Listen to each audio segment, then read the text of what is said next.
Nice, no. Well, that big. So thank you all for staying on and being part of this interactive event. It's really fabulous. And so I have with me Jeannette Ginslov, Simon Fields, Daniel Warren, Janice Parker, and Martin Clark, and I'm Alexandra Hall. And I sort of started this process when I did my master's. I did my master's at the Glasgow School of Art in communication design, and I did filmmaking as my focus. And through this process, I met Janice, and I participated in her performance Glory, which is where I met Laura, who is here tonight, and I was in my first film, The Mirror, and then came The Fall. So it was through Janice that I met Simon. Simon introduced me to Daniel and Jeannette and Martin as well. So I'm very fortunate to have them all here and to have experienced their work as well alongside mine. So I just wanted to have a general discussion first about dance film, but first and foremost I just wanted to go through and talk to everybody about their process, their creative process, and how they got into making dance films, how it came about as dancers, choreographers also, and how it sort of took place. So I guess we can just go down the line. I don't know if we want to start with Jeannette, because we just did your event, so okay. We'll go this way. Where did I start? Well, in the end of the 80s, video cameras became available to us. So I started recording my own dance works from the choreographic process. Had a filmmaker shoot one of my dance pieces, but I wasn't very happy with him because I wanted a subjective point of view. I remember him saying, "Can't you shoot down my arm as I do this?" So anyway, everything was kind of shot at a distance. And then I left it, and I just used it for rehearsal purposes. Then I picked it up again as an actual device for making screen dance work at a workshop at the place, at a master class in London, actually, with Katrina McPherson. And then I suddenly realized the power of this medium. It's going to be quite brief, this, right? Or, yes, because I could go on for quite a while. And then I did an MSc in Media Arts and Imaging and Screen Dance at Duncan and Jordanston in 2008, 2009.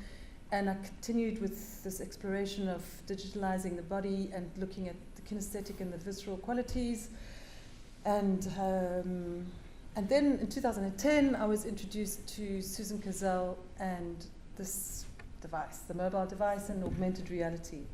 And that has then led me onto this journey of creating works that are very participatory and that are more or less sort of dialogical interferences with time and space and memory and history and archiving.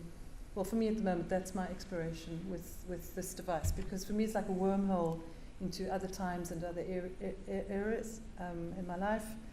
But I think it's also got wonderful choreographic possibilities which I want to explore in terms of putting this media in city spaces, because you can do that as well. You can geotag the media, and then the audience would then have to track their way through a cityscape, geographical space. But I'm still continuing with actual screen dance works, so that's a very brief history of my work.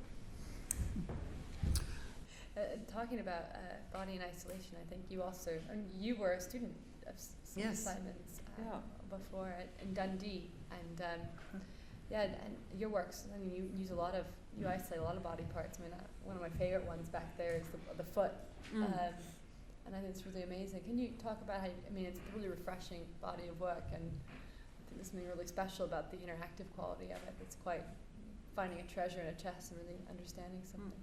Well, I think you have to recognize that it's also occurring in a very small and specific screen. So to isolate the body makes kind of sense because of the size. And having maybe a foot on a big screen, I don't know, I haven't actually seen the footage on a big screen yet. It might have the same kind of effect.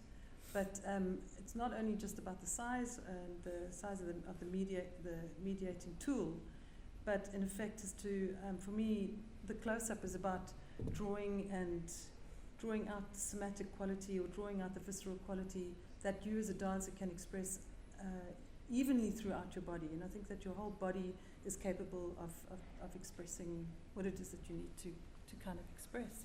And because there's a preponderance in classical dance, contemporary dance, you gesture or you connect to the audience in a certain way, and then with these amazing tools and technologies, that the body becomes a very expressive tool in any part, and it becomes it's like a democratizing sort of process. And so it's not just concentrating on one specific area. And I find that a challenge as well. So how can the foot be expressive, and how can it just describe some sort of event that has happened to me? And well, particularly in that work. And then I just think it's using a cinematic medium. I mean, we know that in cinema, whenever in the Hollywood tradition is that, there's an argument between two people and the one lover starts to cry. What does the camera do? It goes in for a close-up, and then you go for the tear rolling down the cheek. And in a way, it's as if this has been retranslated to the device in screen dance, capturing emotional kinesthetic value that is going to create a visceral effect in the audience as well. And I think that's what really drives my work forward, is to make that connection with the audience as much as possible. So it's not really reliant on character or narrative, but it's to treat and find the body and use whatever device and whatever means to draw that quality out. And that's the thing with isolation. And for me, filmmaking is what you leave out and not what you put in. So if you can essentialize and pull out and pull out and pull out, and just find the kernel of that moment, and you get these moments where, you do the foot and you just go, aha, and it's that moment that you're just really driving towards all the time, just to clarify and clean out, because it's such a means to direct the audience's eye. I find it very dictatorial. They can't look anywhere else except at your foot, so there you've got the foot, what can it say? So, yeah. Can you speak about the project a little bit more in depth then, because we all had a chance to explore it? And I know it's a big body of work, basically, and it's an archive extending from my first foray into stage dance works, and then their narratives, personal narratives about my life in South Africa, and suddenly becoming aware of being other, and how I dealt with that, and how we all dealt with that in South Africa, and apartheid, and then democratic South Africa. And then, how can I connect? I was in Berlin last year in a self-funded residency, which was great. And at that time, I participated in an online forum and platform with Nancy Stark-Smith, and she showed us how to draw these hieroglyphs. She calls them hieroglyphs. And she literally, in this lecture, she lay on the table and she said, right, everybody get your pens and a piece of paper and lie down, and then draw these little hieroglyphs. So little somatic references to how you feel at that point in time. And I did this. We all sat there looking at our hieroglyphs and whatever, and then I was in the studio alone a lot of the time for these 6 weeks, and I thought, I must use these, because I've got all of these narratives. I want to write something. I want to describe my time in South Africa, and I had this whole body of work. And then I suddenly thought of, the body is archiving all the time somatic experience. So how can this tool extrapolate that? And what could I use, this analog device like the hieroglyph, could that then be tagged? And that's how that came about. So I would remember the narrative in my head, and then remember the emotion at that time, and then create these hieroglyphs, and then connected shot a video in the studio with my camera, and basically just set up the camera on the floor and perform these things. So basically they're all self-shot, and then I decided to use the special effect of the X-ray. So it kind of gives you a feeling as if you're inside the body, and it's strangely other. It's got a really strange feeling. And then I took the sound score, which is diegetic sound, of my body, and then played with that in Audacity and connected the two together, and then used the tool Orasma in order for this, pulling through those somatic experiences through the layers. That's what it is. Oh, it's absolutely fascinating. And I also find that dialogue is sort of enriched by my previous experiences of being a dancer as well. And I think that dancers have an incredible ability to capture movement with a camera because they instinctively understand. Whereas I've worked with some cinematographers where they're just very like on the tripod, or even if I try and make them work handheld, it just doesn't work out. So I generally try and shoot all my own work. And yeah, so it definitely helps to think of this as being interdisciplinary. And then all you're trying to do is, I think it's Douglas Rosenberg, he wrote the one time, he said, you know, in front of the camera lens, he said it's like a ritual. And those moments are so short and brief when you shoot, actually. And everything has to be ready and right at that moment when you start to shoot. And those moments, I don't know, for me it's like all of the technical devices and everything just kind of disappear. And all you're doing is just focusing in on capturing those wonderful, that dialogue through all that machinery, you know, through all the visceral machinery, through this kind of machinery. And that's all you're trying to do, right? For those few brief seconds when you say action. And then you just go, wow, I think I've got it, or that's the money shot, you know. And then you could also feel when it doesn't happen. And like what Simon says, it's like everybody's on the same page knowing what it is that you're wanting to perform for.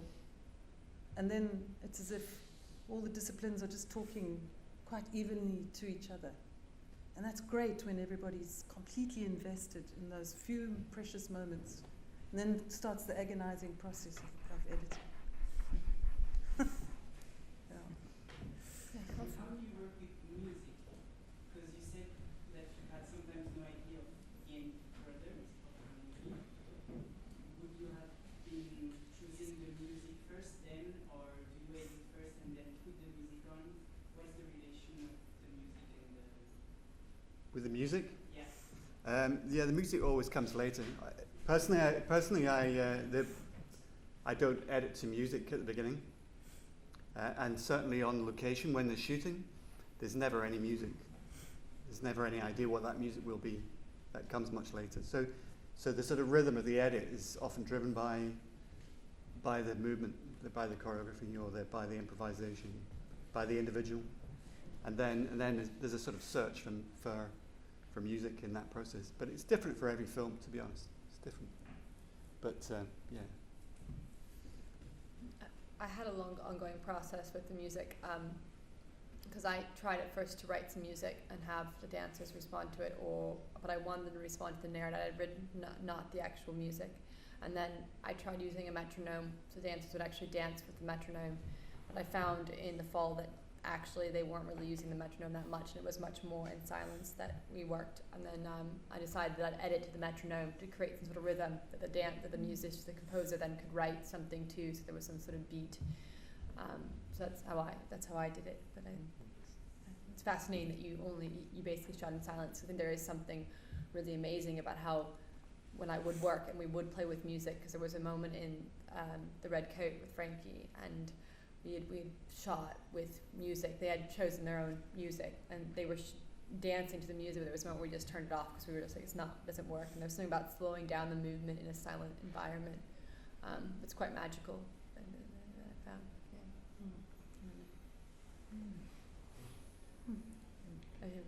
I guess we, same as you saying, we edit to the movement and then put the music on and then maybe tweak it, move it around or whatever, you know.